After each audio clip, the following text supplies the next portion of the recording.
56 points in math. Their score is the same as last month.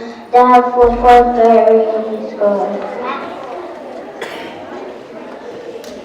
Math score. 5th grade has 239 points in reading. Their score is the same as last month. They have 5th grade reading scores.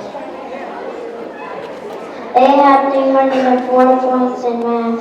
This is the same as last month. They have 5th grade math scores. 6th grade has 188 points in reading. They went up by 4 points.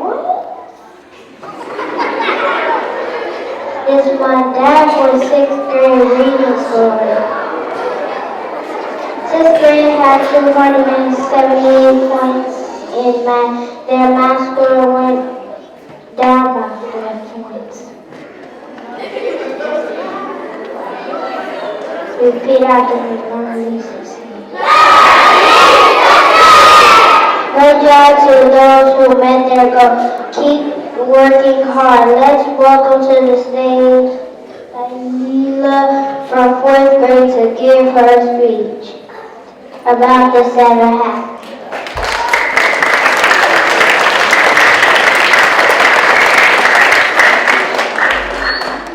Hi, my name is Dalila, and today I'm going to be talking about my first year at Trailwoods. At Trailwoods, I've been learning about the 7 habits and how to be a leader. At my old school, we did not follow the 7 habits. Kids didn't listen much and were disrespectful to the teachers. Today, I'm becoming a leader to be a role model to other kids. I can be a role model by showing respect to everyone and synergizing with others and taking care of myself and being proactive. For instance, when I first started at this school, my mom encouraged me to try to become a leader of the month in my class. I went to my teacher and asked her what could I do to become a leader of the month. By being proactive and making a plan, I was able to accomplish my goal, and last month, I was Ms. Johnson's leader of the month. Thank you for listening to my story and hope it encourages you to make the right choice and be a better leader.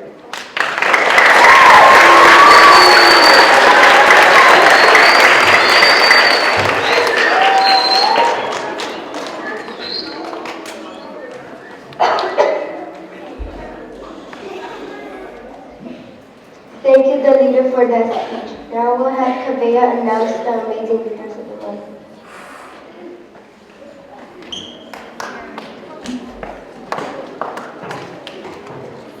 Ms. Bull chose Alexander, Ms. Flava chose Kimberly, Ms. Korea chose Justin, Ms. Olsen chose Alfonso, Ms.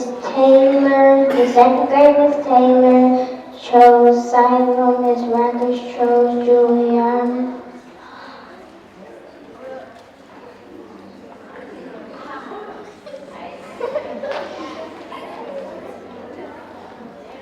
Ms. Randers chose Juliana, Ms. Singleton chose Destiny, Ms. Free chose Ms. Free chose Miriam, Ms. Moran chose Erica, Miss Marlowe chose Ashley.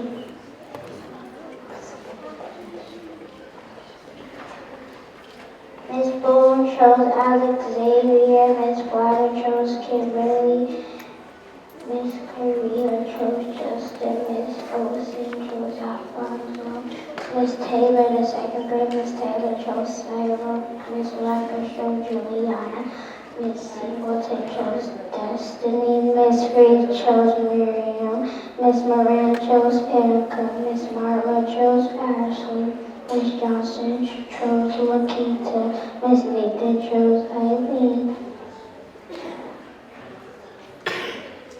Miss Bryson chose Natalia, Miss DeVries chose Kiviera, Miss Baker chose Deborah, Miss 6th grade Miss Taylor chose Tara.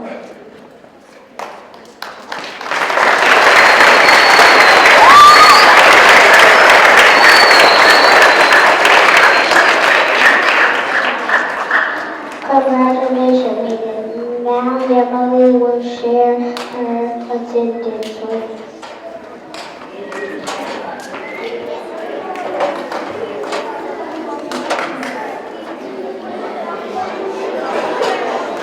I say Trailwoods, you say. Good afternoon. Good afternoon, Trailwoods Boutiques. Today I will be talking about attendance wigs. If your grade level reached their goal for February, your teachers will be wearing a wig today. If the whole school reached their 97% goal, Ms. Harrison and Ms. Story and the support teachers will be wearing wigs all day. Kindergarten goal was 90%. They got 97%. Good job. Ms. Moon and Ms. Dragon, please tell on your way.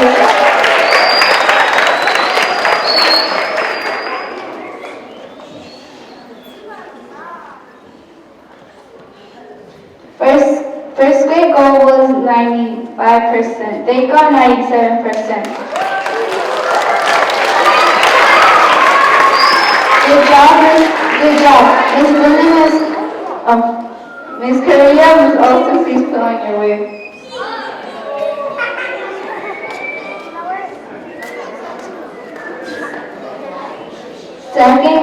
Second grade goal was 95.5%. They got 98%. Good job, Ms. Julian and Zuri, and Ms. Rapper. Please put on your wig.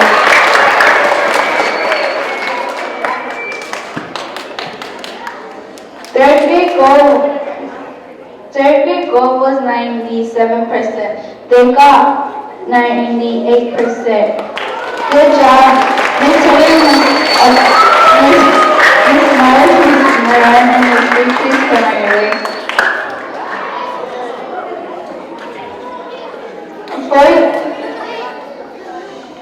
Fourth grade goal was 85%. They got 98%. Good job, Ms. Johnson and Ms. Langton, please put on your wig.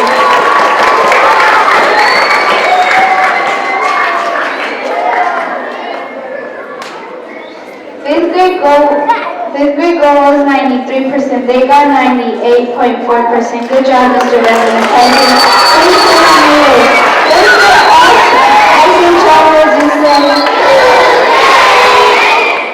Fifth grade also had the best attendance in the school in January. Please get and come get your trophy.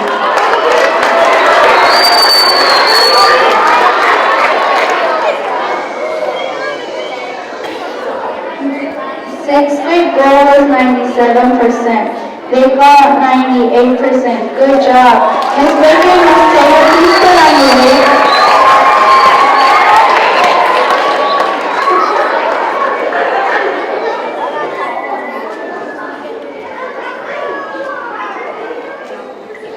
Our school attendance goal was 97%. We reached this goal. Ms. Harrison and Ms. Gore and the support teachers will be wearing the wig all day.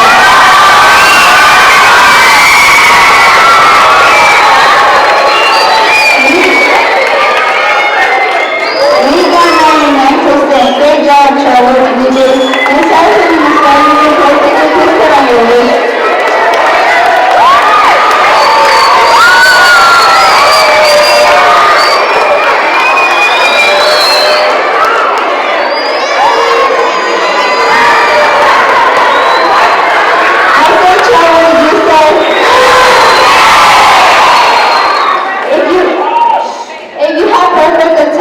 Everybody, please stand up.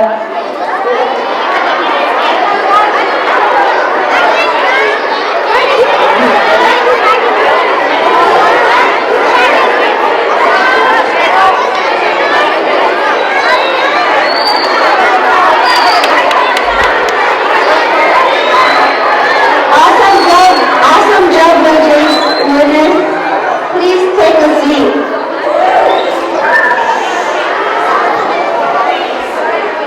Now we will have sixth grader Julian and Zuri interviewing the officer from the Kansas City Police Department. Please welcome them to the stage.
Thank you for being here today with us. Can you tell us a little bit about yourself?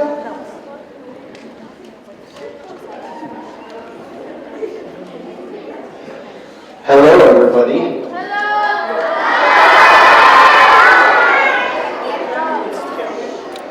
My name is Officer Brungard. I'm with the Kansas City, Missouri Police Department, and probably, can you guys tell me maybe what unit I'm in? Yes, the K-9 unit. Very special. We have K-9 Rico here with us today.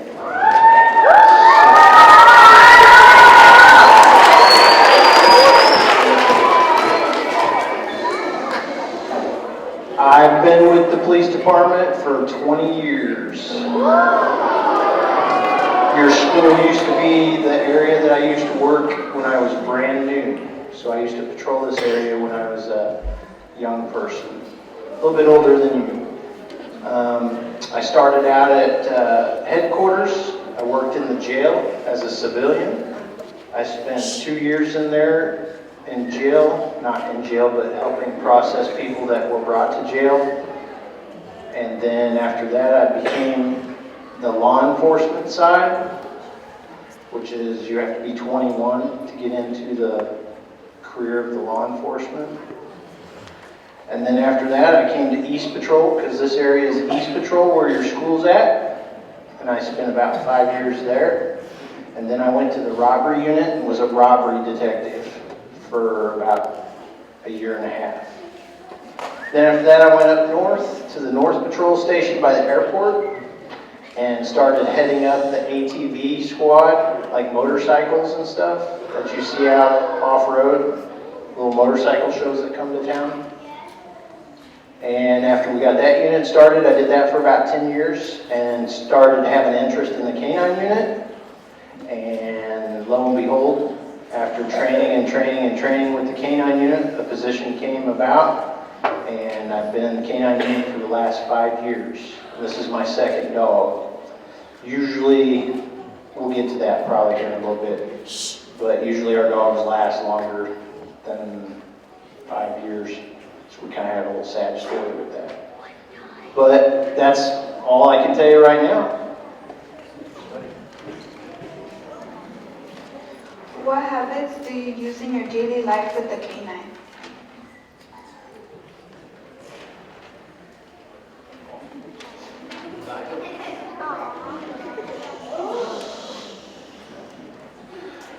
What habits do I use in my daily life with the K-9?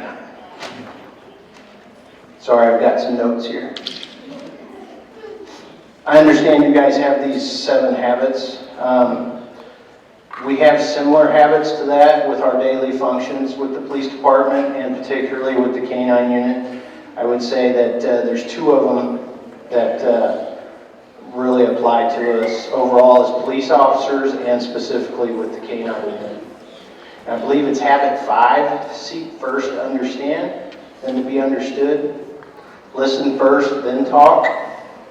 We have to do that on a daily basis, whether with our dogs or with the people that we deal with on a daily basis. We need to understand the problem, the people themselves, what's going on, and the surroundings that they're in, and how we can help them. Then we try to understand what we can do to make it better for them. So, and with the K-9, you can't really talk to a dog, you know. They don't really understand you. There's some basic commands and stuff, but they will outsmart us every time. So we have to try to be 5 steps ahead of their 4 steps. The other habit is synergize, work together. You can't have a big police department that doesn't work together. When you're in school and being young in your classrooms, you have your little groups that you get together and do different projects in. Well, as a police department, we all have to work together as a whole or we can't function very good. And if the wheel's not turning all together and we're not all on the same page, then we have dogs. So we really try to synergize and work together with each other. That way we can make good quality improvements and a good impression on the citizens of the community.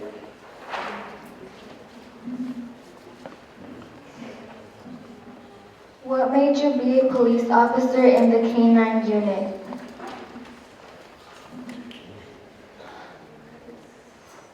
Where's Miss Freed at? Does this apply to one of the habits or not? No? No? Okay. Sorry. I'll call you out. What made me be a police officer in the K-9 unit? Well, I have a very large passion for pets. At home, I have what I call home dogs. Who all has pets at home? Just a show of hands, yeah? Whether it be a dog or a cat or is there an international sign for quietness? I say Trailwoods, you say? And so that means quiet. All right, see, I learned something new today. So, with the show of hands, everybody showed their hands and said that they had a pet of some sort at home, right? And anything from a goldfish to a kitty cat to a dog or a rabbit or something. But I have a passion for animals. I think I can communicate with them just a little bit better than some other people can, but I don't have any special powers to do that with, but it's just an understanding and being able to read the dog's body language with like the way he's sitting right now. He's kind of like not for sure what's going on. And he's very still and his ears are kind of cocked back a little bit. So he's kind of nervous, but at the same time, he knows that we're not in here to do a job right now, except just to be on stage and look pretty, which Rico is a very pretty dog, I think. So, otherwise, being in the K-9 unit, it's just a lot of work. It's not something that you go home and take your uniform off with at the end of the day. I don't know if we're going to get into these questions a little bit later, so I'll just leave it at that. How do you get the dogs?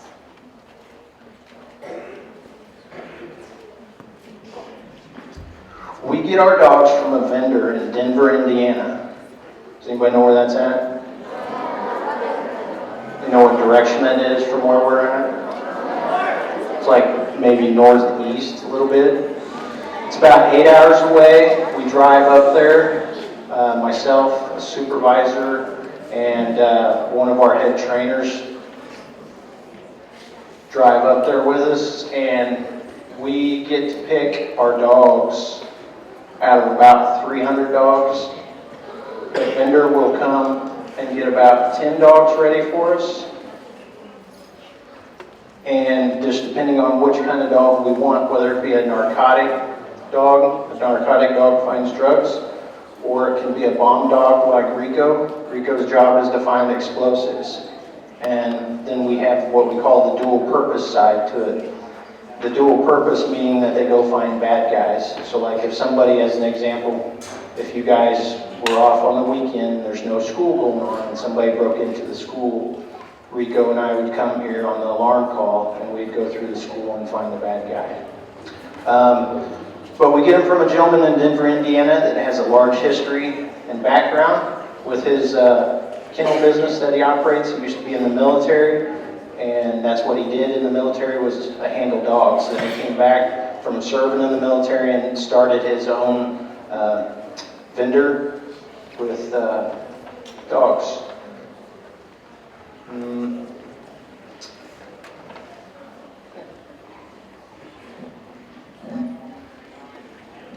Can you tell us a little bit about how you train the dogs?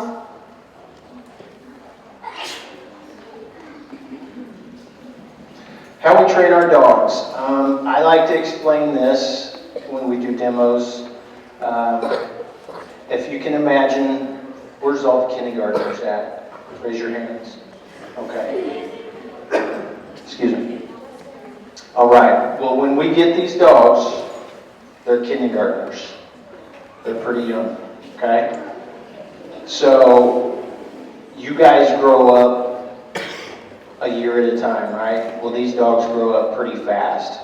We go from kindergarten through high school, 12th grade, in about 4 to 6 weeks.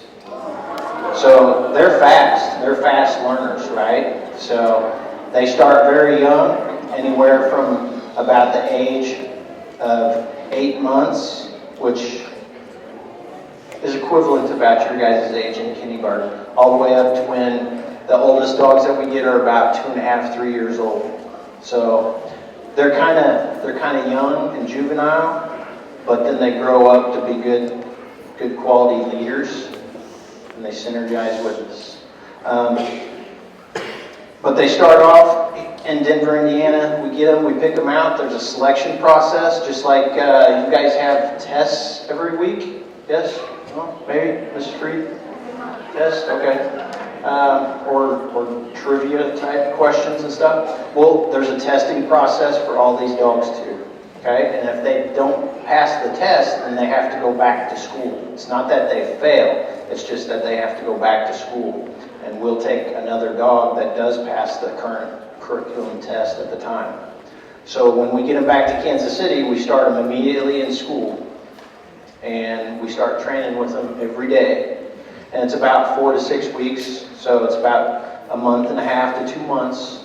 And then we have a final test at the end of that. And at that final test, we have to be able to find, and Rico's specific, we have to find a set of bombs that are hidden from us. And we have to pass that with 100%. And then we also have a basic obedience We have a basic obedience test that he has to pass. If he can't pass that, then we go back to school and we start learning again. And sometimes we have to go back to school for another 2 weeks or so. And then after that, every Wednesday we have training. And training starts, it's just like going back to school. We'll work on things that we need to be better at. And sometimes that could be working with other dog teams, so that way we're working together. That's one of our habits, is working together, and communicating better with the other handlers and other dog teams. Is this okay? What types of dogs do you use in missions? I'm going to let Rico answer this one. Just kidding. All right, the type of dogs that we usually use, we only have about 2 German Shepherds left on the police department. But all of our current dogs right now that we have are Belgian Malinois. Anybody know what those are? That's Rico is what it is, yeah. That's Rico. He's a Belgian Malinois. Their common color is similar to a German Shepherd. It is that tan, kind of a reddish coat with a black mask on them. That is the most common color. The black ones have recently just came about. I believe they call them Brigadines, with the history to them over in Holland. Rico comes from Holland. I forgot to tell you that on the first part. It's just they're not here already in the United States. He was actually born, and all of our dogs are born overseas in Holland, Czechoslovakia, and we have to speak a different language to them. Can anybody guess what the language is that we talk to them? Chinese? No Chinese. Spanish? No Spanish. Okay. All right. Well, I'm guessing somebody probably said it with Rico. I speak Dutch to him. Or German. So Dutch is a lazy form of German, or is it German's lazy form of Dutch? I can't remember which way that goes, but it is a foreign language. So here's the thing. Everybody's different, right? Well, so are our dogs. So instead of us making him learn our American language, the English language over here, when he comes over, it's easier for us to adapt to him and to figure out what words and the foreign language worked for him. So,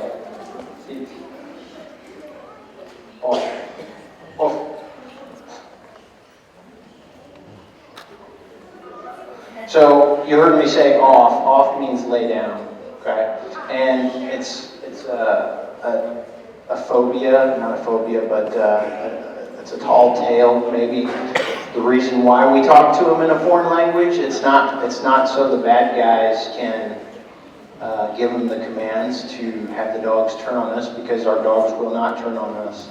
The dogs only listen to us as the handler. That's part of the bond that we have with them and the training that we go through with them. So, did that answer that question? Maybe? What type of dogs do you usually train? The dogs we usually train, again, I think, are the Belgian Malinois. Now, in our unit, we have 12 dogs that are dual purpose, and we talked about that a little bit earlier. The dual purpose means that they have multiple jobs, right? So as you guys get older, and as you graduate school, you'll have jobs, right? Well, in your jobs, like your teachers, they have multiple things that they do on a daily basis. It's just not one thing. Come here and, teach you guys the different things and stuff, but they have planning. They have to plan their day, right? Some of your habits, and then they have to make up the tests and whatnot for you guys. So it's a multiple things that we do with it.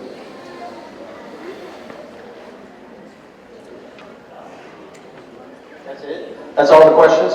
Oh, okay. Well, do we got more time? I don't know. I can talk a little bit more if that's what you want. So. Heads up, Trailwoods or something, right? Oh, okay. All right, so I'll talk a little bit more. I'll take some questions here in a little bit. So we talked about the Dutch language that we have with them. A little bit more about my history. I had another dog prior to this. Our dogs usually last between 8 to 9 years on the department, and it's usually their health and their workability, as long as there's no problems health-wise, because we all get tummy aches sometimes, right? So as long as our dogs don't get full-time tummy aches or something like that, then they keep working, right? So my first dog, his name was Bruni, and he was a Belgian Malinois that looked a lot like a German Shepherd with that black and tan. Well, one day we were on a search for a person that did some bad things, and we were in the woods, and we came into contact with something that was not good for Bruni, and so then Bruni had to go on, and can you guys talk about that? Okay. So, yeah, Bruni retired. Thank you.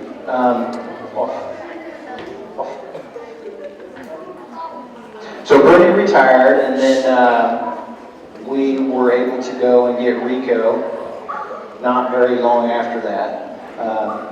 So our dogs, even though they're police officers themselves, they don't stay at the unit.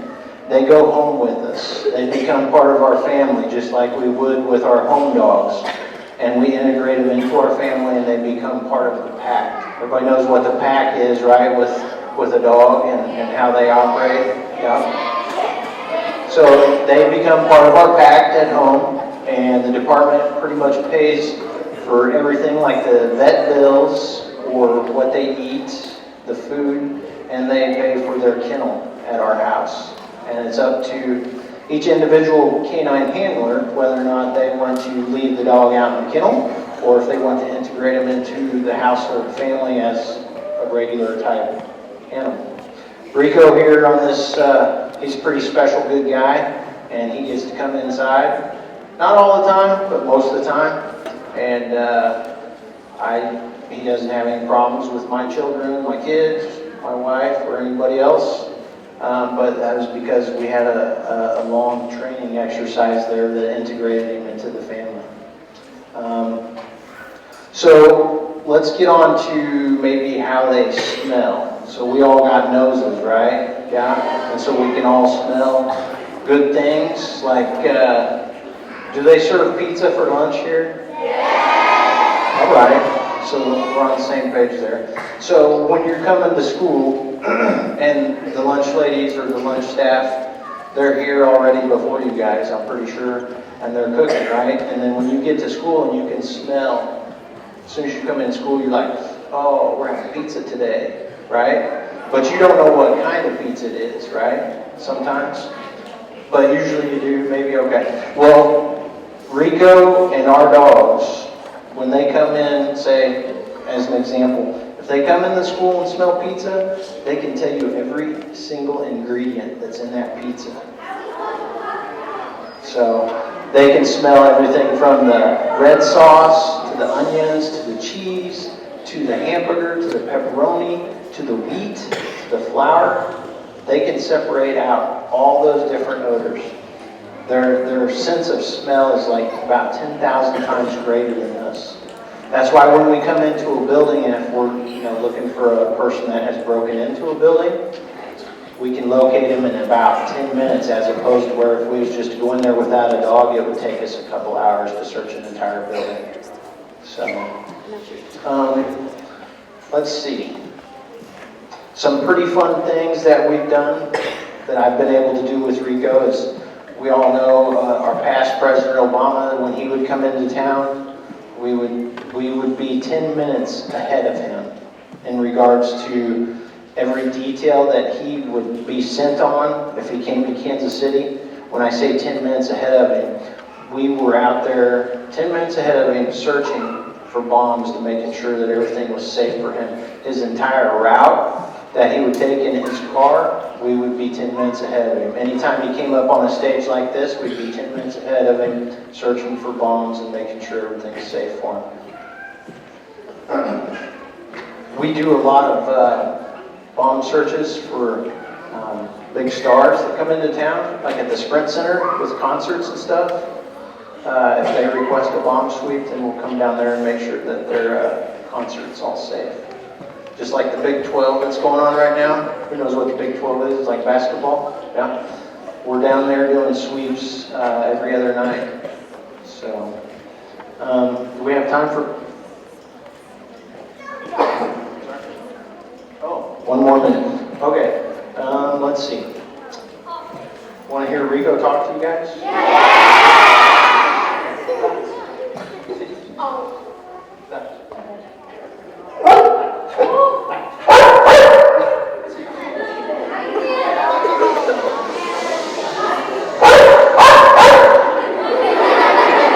As Rico, he says, thank you for having us. I hope you guys enjoyed it, and we appreciate everything.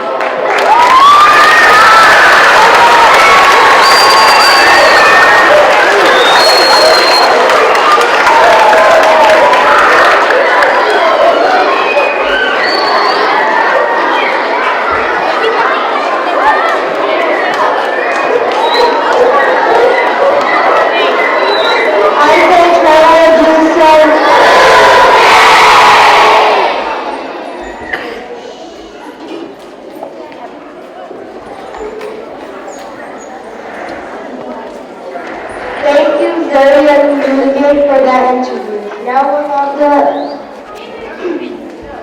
we'll have the astounding trivia with our habit of the month leader.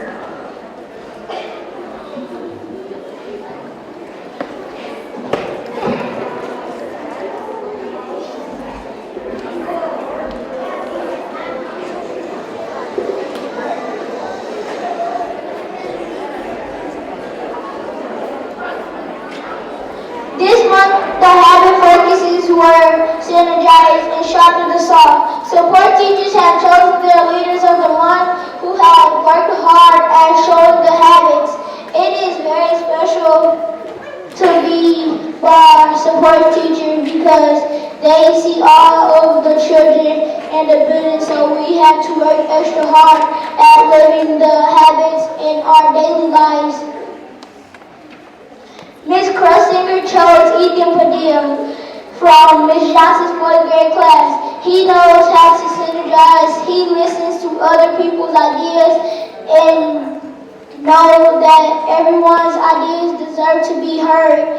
He is a great friend to everyone and in and out of the classroom. He is always working hard at living the habits and are in and out of school. Good job, Ethan.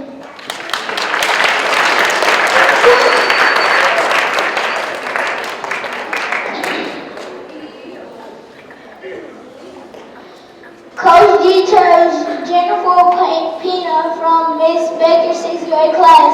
Jennifer is a great example of health and fitness. She works hard at leading others to become more active. Jennifer has also been a member of the Fullerton 60 team since it began. She works really hard at making sure we are all living a healthy lifestyle and getting our team times to get moving. Thank you for taking care of yourself and helping others to do the same, Jennifer.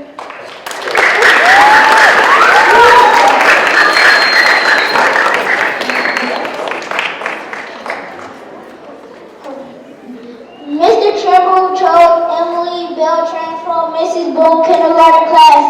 Emily always loves to sharpen the saw by dancing and inspiring others to get up and sing and dance. She is a great leader in music class and all around. She is always choosing to be happy and moving. Keep it up, Emily.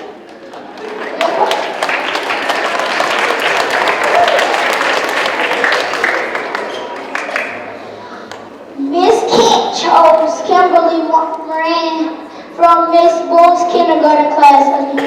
Miss Kimberly is a great leader for sharpening the saw. She does things to renew her mind, body, and spirit, and is a true example of leadership and all of the 7 habits. She is a great friend to all others around. Good job, Kimberly.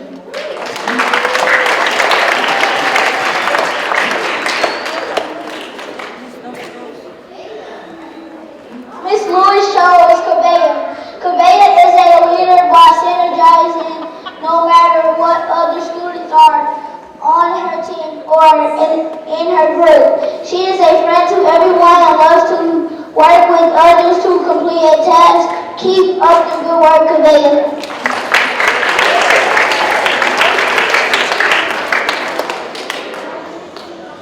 Miss Bonner chose Dolores from 3rd grade as the art leader of the month. Dolores knows how to balance working and hard and having fun. She is a great leader and friend to all. We are so proud of you, Dolores.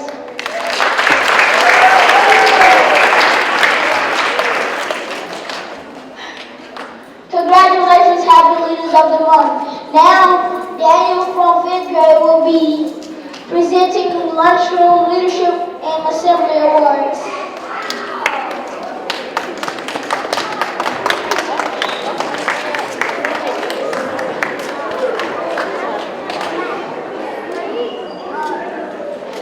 This month's lunchroom leadership award goes to 2nd grade Miss Taylor's class.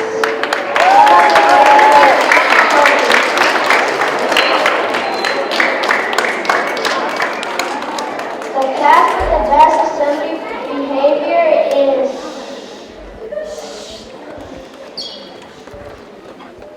sixth grade Miss Taylor class.